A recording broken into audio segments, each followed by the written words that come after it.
Hi, and welcome to the Bleeding Edge podcast. I'm your host, Ralph Benker, and as ever with me in the studio today, Emil Ogier on his mobile because his computer won't play ball. Emil, welcome to the Edge.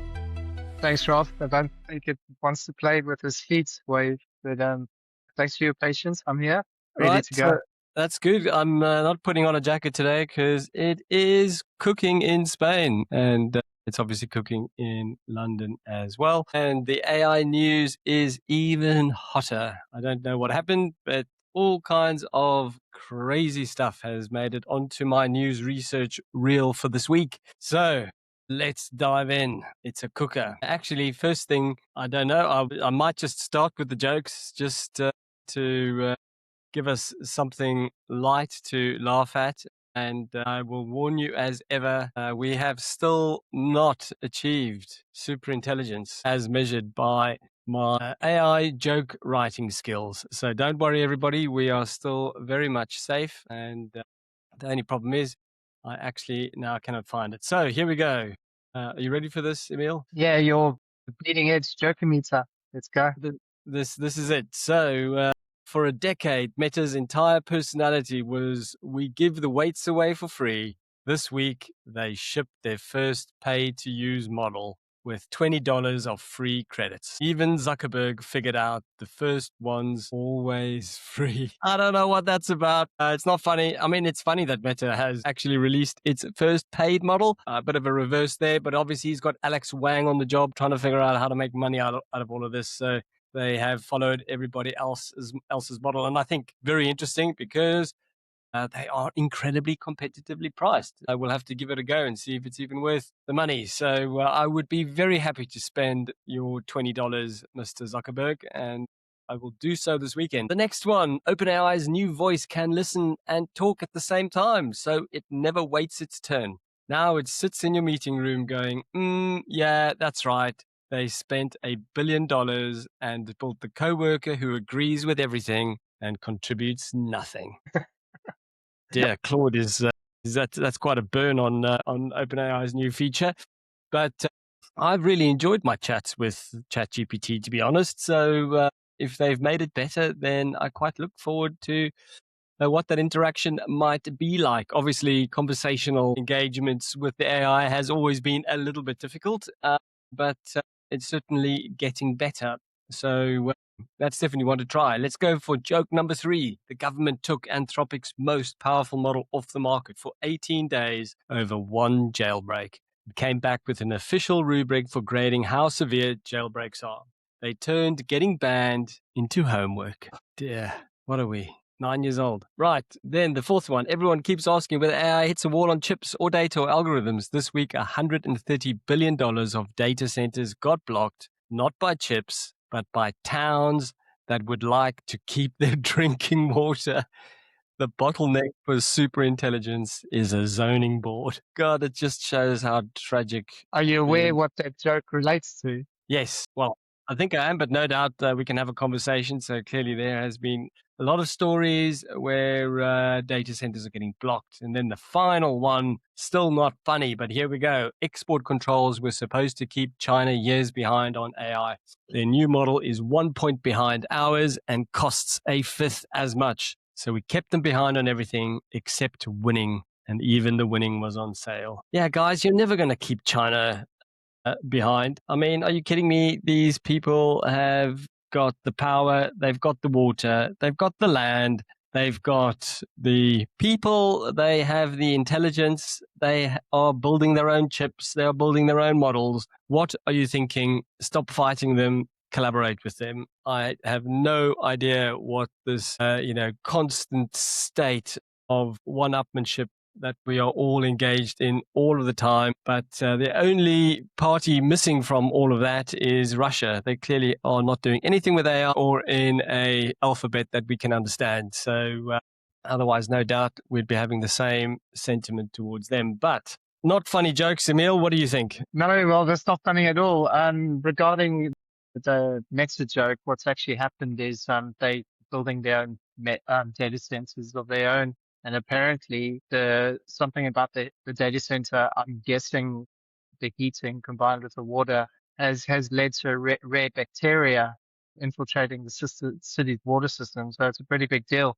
I think Meta are in line for, so, some big lawsuits over it. It's certainly not going to be in the public's favor or the global's favor for AI to see news stories releasing like this. Yeah, that's really interesting. And there's been a lot of noise in the news recently about just the sheer heat that is pumping out of these data centers. And they, especially where it's kind of, situated in a valley, it's actually causing quite a significant heat sink. Who would have thought that a data center would have that much environmental impact just on the day to day?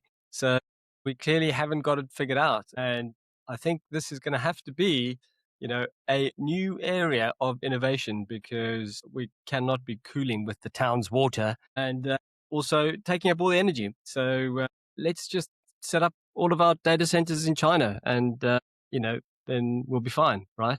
Or in Come on, let's do it.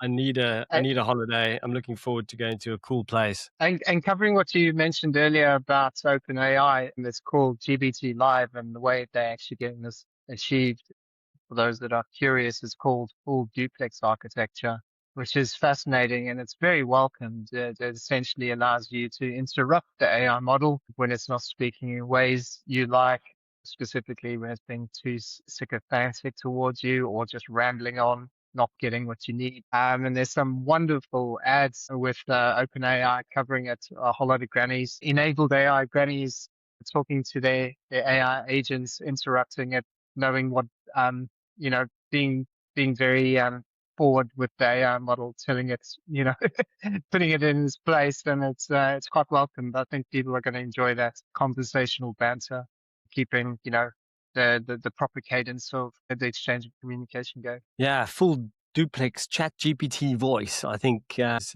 definitely an interesting model. And I actually think that from an accessibility point of view, it's really, really welcomed. I've got a wasp flying around here. Obviously, come to listen to the episode.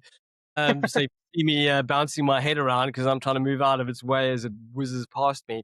But I think I would love to see those grannies in action, having a conversation with a full duplex chat GPT voice. And as I said, I've used it quite a lot, especially when I'm sitting in the car just waiting and I will have a quick conversation. I find it such a brilliant way of just getting into a little bit of research, that something that I'm interested in. And I think having something like this always on and also interacting with your own knowledge base is what makes it such a powerful technology. So voice first has been promised to us probably for the last 5 years. We were going to be talking to our CRM systems and booking off our holiday time, and none of that has really transpired.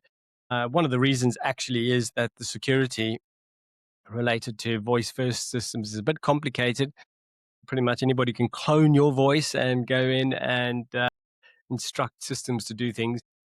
But I think this is definitely ushering in a new phase. And I have pretty much moved to about 70% of my long form prompting is now actually done with voice, or certainly on Claude Code. And I have to say, I really am interested in how it changes my thinking and the way that I structure the communication, because you have to be a little bit on your feet.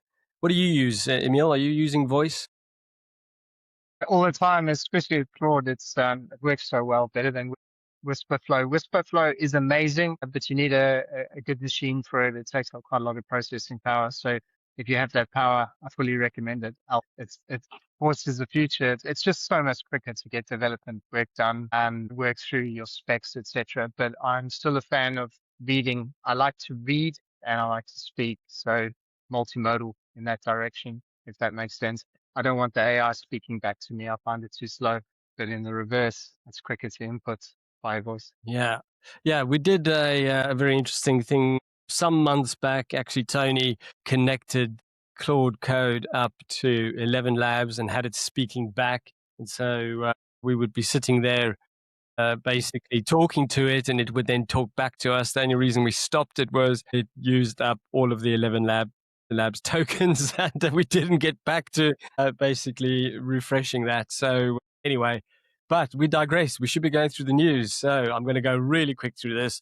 OpenAI launches ChatGPT 5.6. They've also given it the names Sol, Terra, and Luna. I'm not entirely sure what each of those mean, but we'll get into that. So I've got the definitions here. So Sol is the flagship with an ultra mode that coordinates multiple agents across parallel work streams.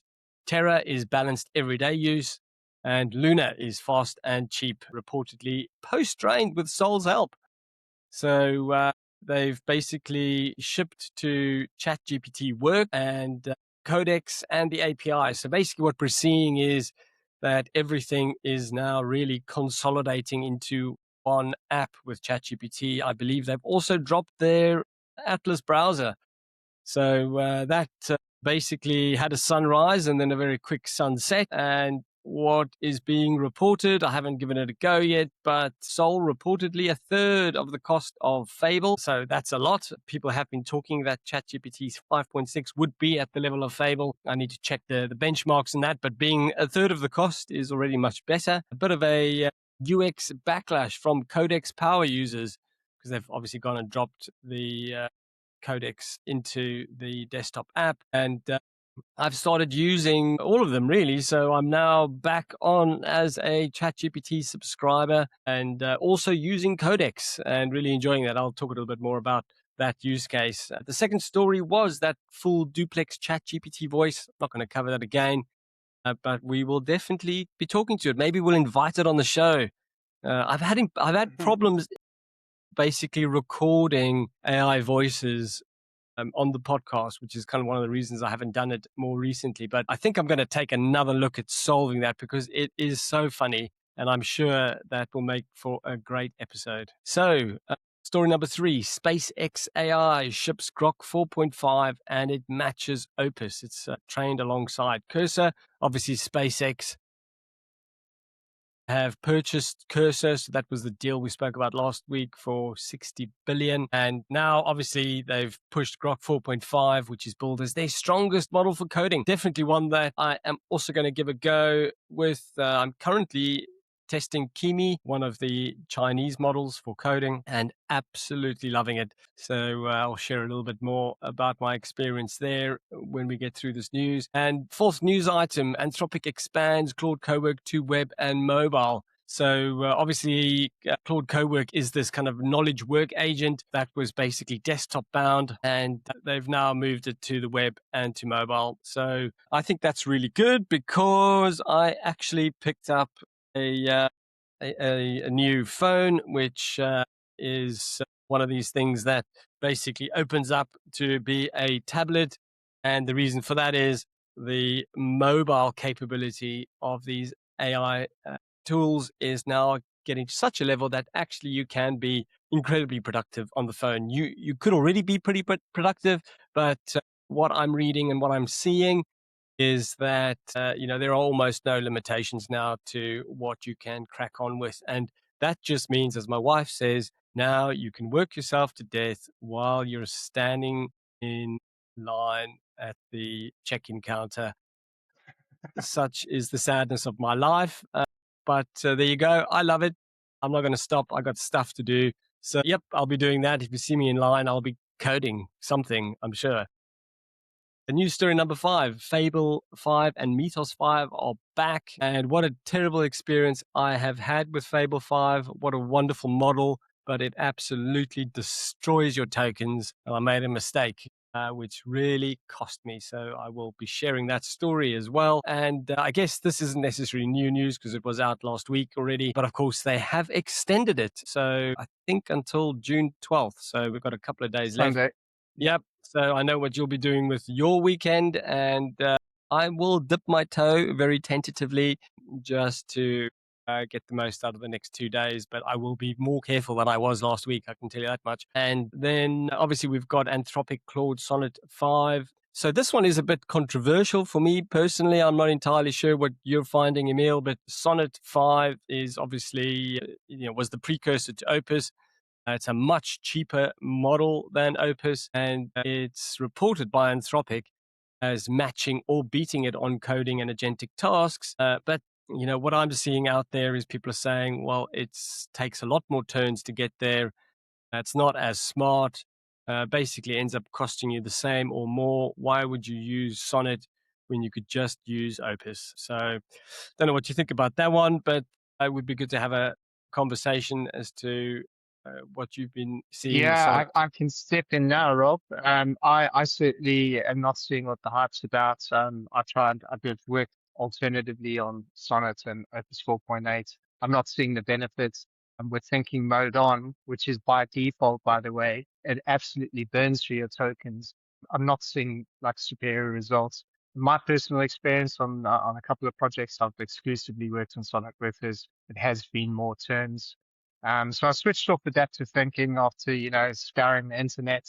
It just got dumber.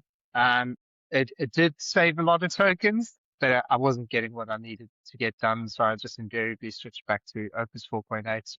It's aligning with what you're reading. Experiencing the same thing, really. Yeah, yeah, and obviously 4%, well, 4%, Opus 4.8 is around $5, whereas we're seeing Sonnet 5 at $2. So you've got the input and the output token. So they've got $2 and $10, and then $5 and $25 for the input and the output token. So it is quite a bit cheaper, but what's the Yeah. point? If you're running more turns and it's taking you longer, then you may as well go to the real deal. So there you go. It's not very exciting, but I don't know why they've got those models competing each other. So three models essentially competing for your attention. I don't know. Too much choice means you just end up confusing people and you lose them. So I've just got three additional stories here in the top news lineup. So Anthropic Claude Science.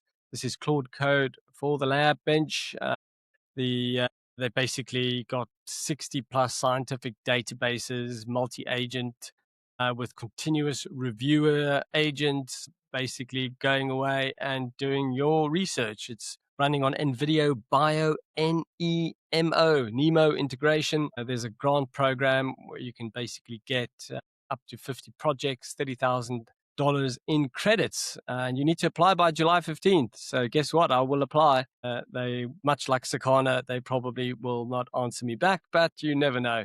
And then the last two stories, Meta ships its first paid model. So, of course, we're talking about Muse Spark 1. It is a bit of the butt of jokes because obviously Zuckerberg was giving this stuff away for free. Now he's charging for it. But he is, I think, something like 75% cheaper on his pricing than the other models. So let's see if it's any good. And then Meta Muse Image. So it's their first image model. So you have been able to actually create images on Meta's app, but they've now actually upgraded this to this Meta Muse, and there is also a Muse video preview. I guess they're a little bit behind the times on this. We've obviously seen OpenAI dropping its support for video. It's kind of like the Chinese models and Gemini that have persisted. Obviously, Meta is very much indexed towards social media, which is very image and video content heavy. So I kind of get why they're doing it. I'm just not sure what the monetization looks like for them. So let's see what actually comes out of Meta's foray into this latest offering of their Muse Spark and Muse Image and Video. So, any of those stories catch your eye, Emil? Yeah, I just want to add a bit of color around we've really been drowning in new releases.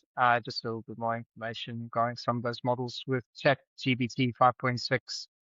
Family early testers are calling it an absolute execution beast. But the real fascinating mechanic is how it compares to Anthropic's Fable. And Ethan Mollick notes a distinct behavioral split.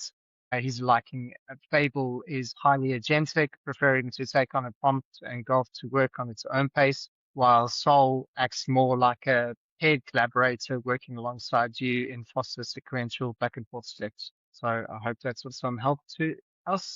Also with Grok, that 4.5 is a massive 1.5 trillion parameter model that Elon Musk is claiming rivals or exceeds Opus in performance. He didn't specify which Opus, while being significantly more token efficient. And what I'm seeing on benchmarks and people testing on X, that seems to be really the fact.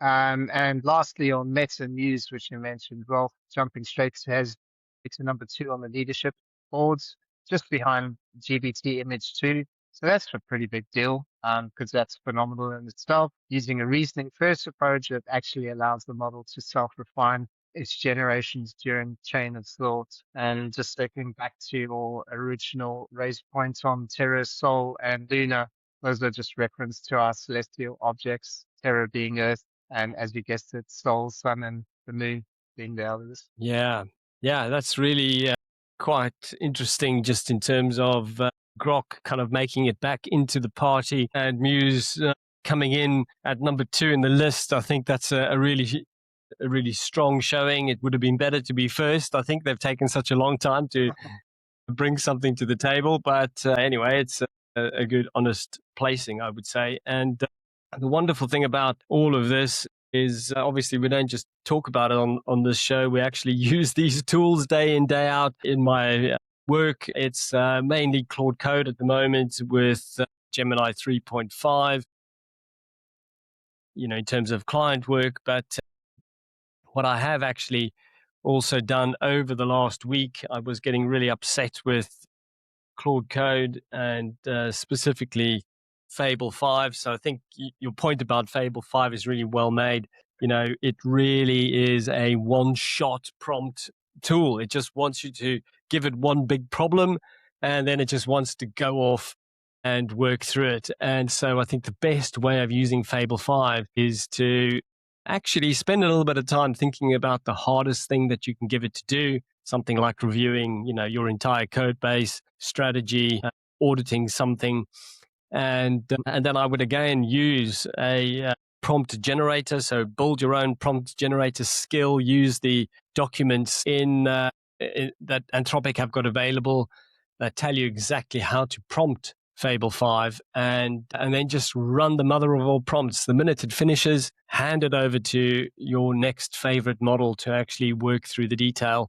And I think that's the way that you can really make Fable 5 sweat. If you carry on using Fable 5 for some of the more mundane or lower order tasks that happen after your initial significant prompt, then prepare to be disappointed. So I had a couple of terminals running last week, entirely my own fault, but as I was going through stuff, changed a couple of models, forgot to change a couple of models, left it on Fable 5, and Fable 5 crunched through tokens at a rate and basically, killed my entire week's limit. So with that, I actually said, that's it. I'm done with this. I couldn't use Claude Code anyway because my entire week's limit had been consumed within 2 days. And so I had to move to Kimi.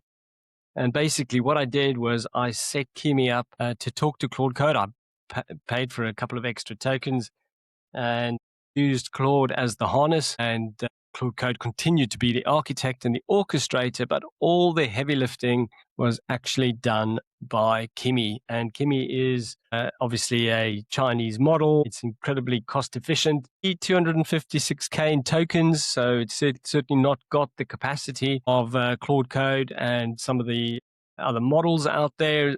So you have to use it in the right way. But what a workhorse it has been. Absolutely fantastic. I love it. I'm a convert. I will keep Kimi in the mix and it will continue to do my coding. Kimi is also really good at front end, but this has really opened up the prospect now of also adding GLM 5.2. And I will be doing that because it's got incredible supply chain knowledge. So it's really good for some of the retail orientated work that I do. It's trained on a lot of the data that I tend to solve problems for. So in the process areas that I solve problems for. And so those two together with Claude Code are definitely in the mix. And then the final exciting piece that I will share is that I started to use Codex, so OpenAI's Codex, to Nice. actually do my code review. So now my workflow looks something like do a design within Claude, send that to Codex for review. It has an adversarial review. So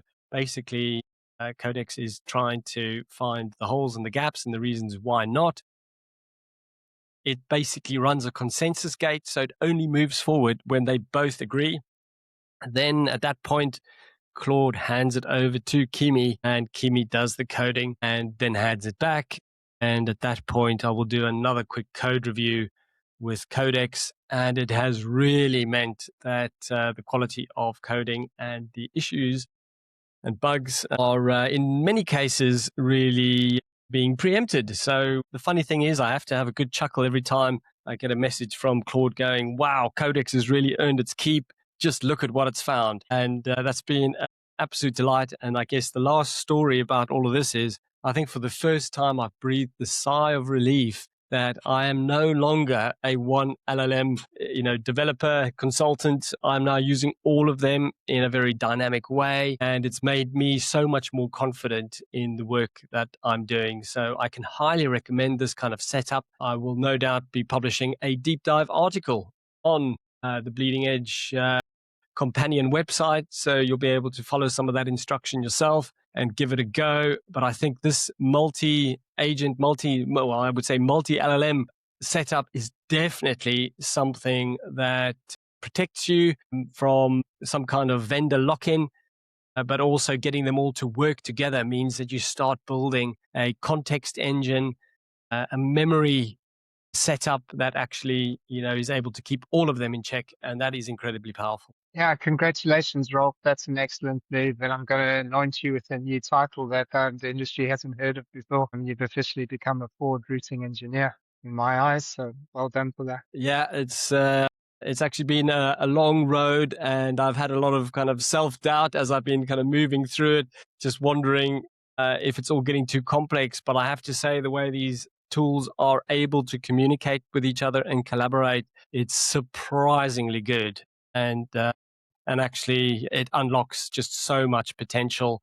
Obviously, it does make things a little bit more complicated, but it really means that we're able to, stay up to date with the latest and the greatest without necessarily breaking our entire infrastructure. And I'm just overjoyed by that. So it's great to share that experience. Actually, I think probably people have heard me talk about it a little bit too much over the last months. I've definitely been deeply invested in Claude Code, but Fable 5 taught me such a lesson. It was such a wake-up call. And honestly, it was probably the biggest gift from Fable 5 was to move away from Fable 5. So there you go. It's great, Rolf, and the lessons are learned there to be learned right. This is all bleeding edge frontier stuff. So that's the only way we learn, by practicing and making those fumbles. I just wanted to add something else in line with what you were saying. It's a similar approach that a respected developer on X has been announcing. He's personally doing a very similar routine to you, just a slight variant. He's using Fable to be the architect, but he's setting that at extra high. And he's going to ChatGPT 5.5 or 5.6, setting that to extra high to do all the grunt development work. And then he's sending it back to Fable to do the review and putting that in a recursive loop. And he's saying he's getting stellar results from it. So, maybe somebody wants to try that out. And one last other analogy that I found quite humorous and useful contextually. One person compared Fable to being an oracle doing what you don't know that you need doing, and a ChatGPT being like a Rottweiler that won't let go, just being persistent until it gets the job done. So it's just a good analogy when deciding what your workload is and where it needs to be. Yeah, and it just goes to show again. I think every model has got its strength, and so this is why it's so important that we can actually blend them, weave them together. I think this is the key thing.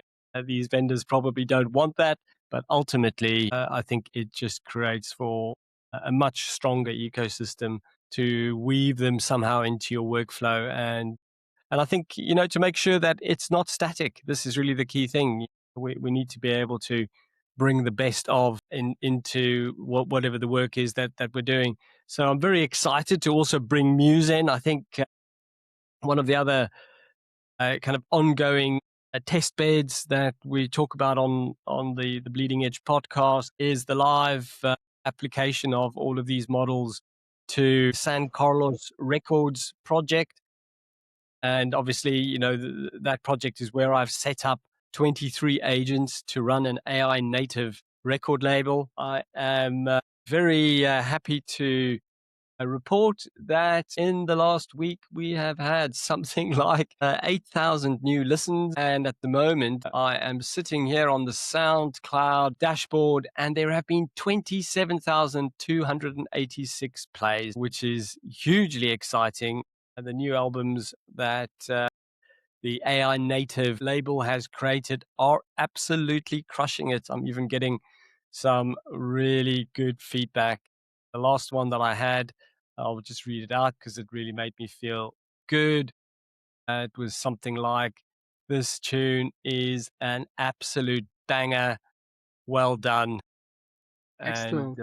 don't stop making more." So, really good to see that feedback. Obviously, I think in terms of revenue, it's still really negligible. So just looking at earnings on that particular project, it is still, let's have a look. It's just coming up over here. It's taking so long to try and count the pennies that it's here. We can see as of June 2026, my account balance seems to have gone down. It's like $15.66. So there you go. Don't worry, the music industry is alive and well. Artists are still not making any money out of music, even when it's made with AI. So some things never change. I could be wrong, Rob, but I think you've actually doubled your money from memory. Memory serves. I think you said you had $8 last time. So well done. Well, I actually thought it was up to 16 at some point, but maybe I was Okay. just dreaming at that point. So yeah, anyway, there you go. So if you remember doubling, then there you go. I've doubled the money. It only cost $200 to set all of this up, and many, many thousands of obviously my time if it ever was paid for. But that project is moving on nicely. I will put Muse on duty to be creating the next album's album art, so we'll be able to get a bit of a test on that one. I will also be sticking Kimi on to code the next feature. And coming online very soon will be all of the 23 agents, and they will have a bit of a public persona. So one of the things I'm going to try to do is make sure that each agent is visible on the website. And you can obviously check that project out at sancarlosrecords.com. So go in and have a look at that. It's entirely built by the AI. The pricing's done by the AI. The business model is run by the AI. And I am really just providing a creative director input. And the key thing there is, no AI slop, if you like it, makes it out onto the SoundCloud account, because I curate each of the songs, and that human in the loop has made all of the difference, I think. So really interesting just to see how all that's playing out. But the agents have not been working, and the agents have not been running on the Bleeding Edge podcast. So every week I have set it up to automatically run the research, build the episode notes, and lo and behold, I arrive on a Friday and I'm still manually cranking it out. So that's why most of the time when I'm going over the news, it's news to me too, because this is the first time I'm seeing it. It just doesn't do the job. You mentioned, why don't I get a cron job to actually run this on a schedule email? And the issue that I've had there is it keeps failing on the authorization of my Gmail, which is where it goes through all of my newsletters, and then it goes through the deep research protocol. And anyway, I've tried to fix that this week, but we had some other problems. So no doubt I will get that working, and hopefully share some of the tools behind that, because that's a really fabulous setup for anybody that is looking to do deep research.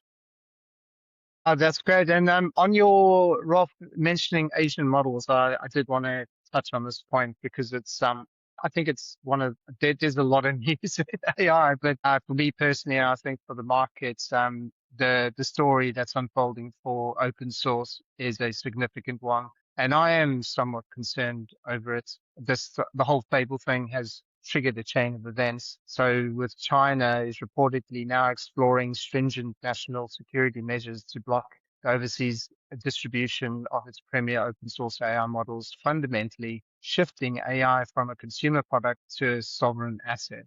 According to Reuters, representatives from Alibaba and ByteDance, sorry, my screen went locked from ByteDance have attended closed-door meetings already led by Ministry of Commerce. So this is extended outside of the technological circles to discuss restricting future advanced models treating AI leaks with the same severity as criminal offenses. The potential block challenge challenges a massive global assumption that Western startups and enterprises can continually rely on China's steady stream of cheap, highly capable open weight models to balance out the skyrocketing token costs of agentic workflows, which you've recently discovered, Rolf. If the tap turns off, it forcibly redirects the market towards Western alternatives. And we're already seeing this shift with Google's Gemma 4 hitting 200 million downloads in just 2.5 months, and Microsoft repositioning its in-house MAI models for custom tuning. This geopolitical pressure also really supercharges the value of model routing, which we've just discussed. It dynamically selects the cheapest or best model or available models in context to this developing story. If Chinese models get banned, these routers will rapidly evolve from mere cost savers into critical compliance and governance tools. The era of relying on cheap foreign open source as a business strategy might be ending. We need to start building our own resilient model architecture before the geopolitics decide this for us. Yeah, I think this just comes back to my own naive kind of view of the world that it just doesn't pay to be adversarial. We should really be collaborating and bringing this stuff together, not trying to force sovereign fiefdoms, because we all end up losing. Just like we've seen, when they kind of pulled Fable 5 and the US government saying only American citizens are allowed to access Mythos. And I mean, what a terrible idea that was, because obviously it took that entire model away from us. And if China are going to be doing something similar, then there's a lot to lose. And Gemma and for the ethos there, Rolf, is like it is a very bad move with Fable, but that's an enterprise product. Attacking open source is a far bigger deal, in my view. It goes against the ethos of what open source stands for. And if we're going to start attacking that and getting government intervention over open source, I just wonder, what's in store for the open source future of development. Well, exactly. And of course, if you've got the big boys actually trying to shut it down, even if other smaller countries try to intervene and launch their own models, no doubt the politics is such that they will face insurmountable pressure to shut those things down again. So I do think that running local LLMs has such a big future. I think a lot of companies will be doing it. In fact, I'm seeing a lot of new services coming online to actually offer training for your own local LLM. And I think this is incredibly exciting. This is where people really start to get a handle on how LLMs work, how they want it to work for their particular use case, how they fine tuned it. And I think, it moves away from a tool that everybody's using to something that is vertically optimized for your use case. But that's not so easy. And so we've kind of been using these available LLM models, really commercial models, on the cloud, and we're all using the same tool, but it's a kind of a one size fits all. And really the future is about optimized, local, and specialized for vertical use cases. I think this is the promise. This is where we're going to see little kind of, snippets of super intelligence actually sprinkling capability across a lot of different industries and companies and being highly accessible. And I think that's exciting, but it doesn't work if it's shut down. And if you think that prospect is, something that we are anticipating, expecting, then I think that is very sad. So you better get on and download Gemma 4 and buy a very big GPU. Go and help NVIDIA's share price, because it needs help. They've just had $1 billion wiped off their share price. I think it was $1 billion. No, actually, I lie. It was 10 times that. So $1 trillion in market cap because of AI bubble jitters. And I think, when we talk about AI bubble jitters, I think it's the wrong word. They got scared because China is making such headway in putting its own chips together. And so everybody's a bit worried about what that's going to do to costs. Yeah, well, local is lacquer. You heard it here first. Local is lacquer, and obviously we are referring to local LLMs in South Africa, where everything is lacquer. So what else have you got on the news? Take us to a deep dive story that you've Yeah, But sure, no problem. On Fable, given we've got 48 hours before they pull the plug to API costs, came across a very useful piece of advice on how to approach it and just optimize your own daily workflows. The average knowledge worker leaks large amounts of time through minor repetitive inefficiencies, like moving a mouse to the top left menu or looping through the same web pages every morning. Nick Soraya implemented a cool looking system idea where Fable 5 or any vision capable AI captures a screenshot of his computer every 5 seconds, logging that activity to a daily folder. He then uses a cheap AI model to analyze his screenshots and spot patterns of low value repetitive behavior and compiles them into an observations ledger. Once a day, the AI reviews the ledger to identify actions repeated more than 3 or 4 times and suggests or even builds direct automations to eliminate them. For example, the AI noticed Nick accessing the same web pages cyclically and suggested creating a batch morning digest instead, saving in time. It also identified a content idea capture process that took him 5 to 10 minutes daily per touch point and automatically generated a custom script that reduced the entire action into a single hotkey press. How useful is that? And the AI even audited his software spending, replacing a $15 per month voice transcription tool that took 250 milliseconds to load with a free local alternative that only takes 50 milliseconds to load. These micro inefficiencies compound across millions of workers, representing a legitimate drain on national GDP. This is the power of automated self-auditing. It's not just about AI doing the work, it's about AI showing us where we're wasting time and building the right tools to fix it.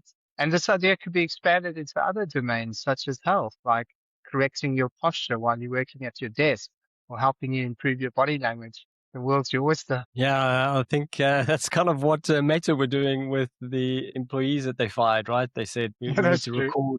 record what you're doing. So this guy's willingly done that, obviously to improve his own productivity. But I think those Meta employees weren't very happy with that. Yes, I think it's a great idea, and actually, what it you know, if you have ever worked through platforms like Upwork or Fiverr, in fact, you can. Use similar kinds of tools where it does screenshotting and as kind of proof of work. But, to be able to turn all of that into a active productivity enhancement modeling capability, that's genius. I love that. I don't know what it would actually do for me because tend to spend an awful lot of time in front of a terminal, but I'm sure it will pick up a couple of patterns because there's a ton of stuff that I want to automate. It's just about finding the time to do it because these things do take a bit of time. So I've got a couple of gone wrong stories over here. I think they seem to be about four in the news over the last week. So one of the ones that caught my attention was an AI agent that actually leaked private repos on GitHub. So obviously GitHub is where the world stores its code, but you can actually store anything on GitHub and you can set those repositories to private. And obviously, if you set it to private, you don't really expect that anybody's going to be able to access them. I certainly have repos set to private for client work, but anyway, one of the GitHub's agentic workflows has basically posted that data publicly. So it's been able to read the README files from private repos and it has published those README files. So, okay, is that kind of critical? I guess you probably don't want people reading your README files if you've done a good job of building them out, which I tried to do actually. In theory, you could get whole system designs and a very clear, at least, overview of how a particular problem was solved. In another one, AI assisted in an AWS breach. So a financially motivated attacker used leaked AWS access key and he ran it through multiple AI driven steps to basically access something he shouldn't have. Brown University, they've got an AI cheating reckoning. So an AI professor suspected that AI was involved on some take home assignments and he moved the final to in person and 18 students dropped, 9 no showed, and an average score went from 96 to 48. So he caught them out. You know, don't use your AI for homework, I guess, is the only way to approach it. But, you know, good on that professor to create something a little bit unsuspecting, but yeah, not good for their marks. So let's see. Last one over here. Gone. I just wanted to add to GitHub for those that are new to it. It's a phenomenal project, but it's really easy to make these mistakes. And a lot of the leaks that are happening is because when you're new to it, you're not quite sure what you should and shouldn't be doing.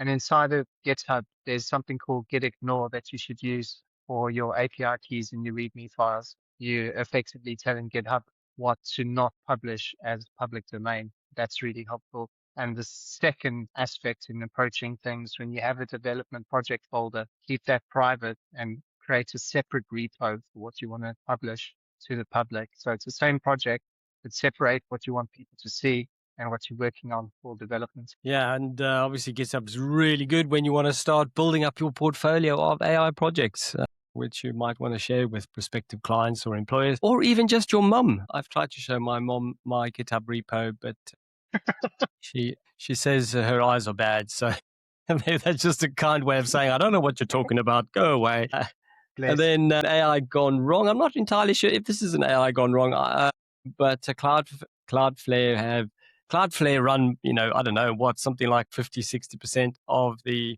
internet infrastructure. And probably about 6 months ago, they said, we're going to stop all bots crawling websites. We're going to give website owners the ability to turn it off. But they've kind of said, okay, it's actually welcome for search crawlers, but training bots are blocked. And I find this such an interesting story. I was rooting around some of the skills in Kimi. Kimi's got a wonderful library of skills, really accessible. If you go on to the website, you can actually browse these plugins and skills. It's on kimi.com. And one of the things they've got on there is basically scrape any website. Don't worry if it's got, anti-bot controls. We can get to it. And I just think, we're putting all of these controls in place, but obviously the tech is getting so sophisticated that it doesn't matter what you do, these LLMs will get to, certainly website data. So I feel like we need to do a better job and just serve it to them. Actually, let's move into this agentic conversation and provide agents with what they need. Obviously, it makes it a really difficult job of keeping information away from your competitors, almost impossible for your competitors to not get an immediate notification when you add a new product, when you make a price change, when you put on a new subscription offer. It doesn't matter what you do. You could put on a new advert. They will probably be getting woken up at 2 a.m. in the morning the minute you have published that. And by 3 a.m., they will have their own response, ripping off your response. So I don't know where we're going. Maybe it's just a spiral to the bottom. But, I find it really interesting in terms of gathering information. I was running some really deep research over the last week for a client on a particular part of the retail market, and actually had Claude Code pull together the brief and do some of the initial research. I had Kimi do the heavy lifting, and it built one of the best strategy documents that I have ever seen. And I have been doing hundreds and hundreds of research papers for clients over the last year. And hands down, this one that I produced in the last week using Claude and Kimi in that way was just incredible. The depth, the clarity, just, I guess, not even just reporting, but actually providing really insightful analysis about the challenges and opportunities in the market and looking at from the point of view of different competitors. And then I have a wonderful kind of retail strategy framework, which I threw at it, and it kind of applied that strategy framework, to its findings, so that it wasn't just research. This was, intelligence you can action is probably the way I would describe it. So really excited to see that. And we can't do that if our LLMs can't go out and observe the internet. So I hope that we can make the space so that they can actually participate, in the same way humans do, but even better. Yeah, and I'll take your word for it, Rolf. You've got a lot of experience there. If you're saying it's looking superb, you've got my attention. I want to be looking at that. That sounds superb. Yeah. And actually, my last kind of interest story, which I will just briefly share, is Sakana Marlin. I think I mentioned it on a past episode. I was just having a look at the articles on the companion website to the Bleeding Edge podcast, and I've actually got a little article on Sakana. Sakana, obviously, two ex-Googlers that set up a company in Japan. They love Japan, and so they based themselves out there. And Sakana Marlin is supposed to be basically your strategy consultant, or your I would say they probably bill it as your chief strategy officer, and they've basically launched this tool to go away and do 8-hour long strategy sessions. And so they've been building some really, really powerful AI tools.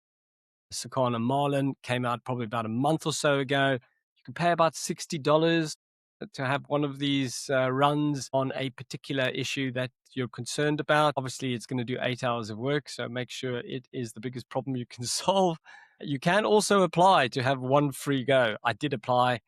I told them I am looking to build an AI native music label, and I want the chance to run Sakana Marlin on that particular prospect. They said they'd get back to me. So who knows? I might have to give them a call and go, what's going on, guys? I'll be able to do with this with Kimi if you're not careful. So get back to me. Fair enough. And so from my side, Rob, I've just got a few little side stories, thoughts, interesting facts. It's just a blend of things. Yeah, it's not very focused, just all interesting from the AI world. I recently on the Naval podcast, they were talking about how AI is getting better at writing things and we'll be reading more of it. And he did raise quite a valid point on it, saying he's not interested if he knows that it's not done by a human. So his challenge is if AI is going to start producing more of the content that we should be reading, he wants his agent to be reading the content that AI is writing and summarizing it for him, which I thought was a fair shout out. Just an interesting concept to think about and sit on. Another aspect, this is just going back on history, the developments in AI. I hadn't appreciated when they were conquering chess that as AI was improving, it eventually did start beating the grandmasters, but there was an intermediate step where they reintroduced humans in the loop. Not sure if you're familiar with this role. And it was during a project called Centaur, and they effectively used AI to play AI, but with a professional chess player in the loop. And they started beating the AI again. But as that progressed and the training went on, the human in the loop started getting in the way and essentially became a bottleneck again, leading to AI eventually conquering the chess game again without human assistance, which I thought was quite interesting. And I wonder if that is going to play out now because we're finding out that humans in the loop are important. I just wonder if that delta is going to start diminishing over time as we retrain. Just another food for thought concept. And on the decoupling of the Chinese sector that we covered earlier, just in addition to that, in a similar vein, Apple have also started lobbying for Chinese chips now. And Alibaba are also being asked to pick sides because if you're not aware, they've got a lot of business in the US.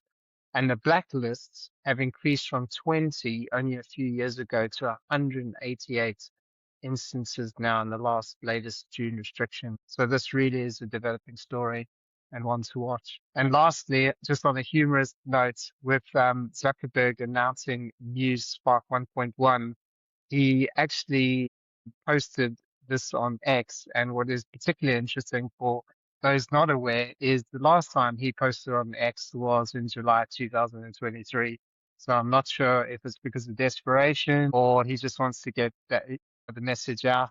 It was interesting that he's become active on X, especially now. And in typical X fashion, the head of products, Nikita Beer, was quick to respond with, "Hello, Mark, would you like me to enable creator monetization on your account for you?" Which I just thought was hilarious. As a billionaire, the monetization program is very poorly paid out. I just thought it was a clever reply. Yeah, I love it when we get to troll these guys. And I think when Zuckerberg posted on last on X, I think that was probably the last time I posted on X as well. But I'm not quite sure Nikita's going to offer me to monetize my account if I go back. But you never know. I might have to give it a go. I just can't get my head around X. I love tracking some of the AI best practice and kind of just real kind of bleeding edge ideas that come off there. But I've got you to keep an eye on all of that, Emil, and you do such a great No job of worries. that. I think I will stick to, well, I would say I was going to stick to some other social media, but I love literally gone off all of it because I cannot cope with it. Although Good on you. if I do dabble, it's often on LinkedIn. I find, I don't know, maybe we need a better platform, something that really just shares those nuggets. Actually, where I'm at, if I have to look at my behavior, Medium, Substack. These are the places where that I spend most of my time actually doing deep research and reading opinion pieces. And even YouTube is kind of like off the radar for me at the moment. So it's just fascinating to see how all of that has shifted. In such a short period of time, I have stopped using Word documents. I have stopped using PowerPoint, Likewise. completely changed, the way that I generate content, completely changed the way that I consume content. AI has had such a significant shift in behavior for me personally, and I think many other people as well. And so I do think that it's very exciting to see where all of this lands. But we mustn't forget, we are still in the foothills. We're still in the very early stages of this revolution. So many people haven't even started the hike up the mountain yet. And I think, there's clearly a lot more to come.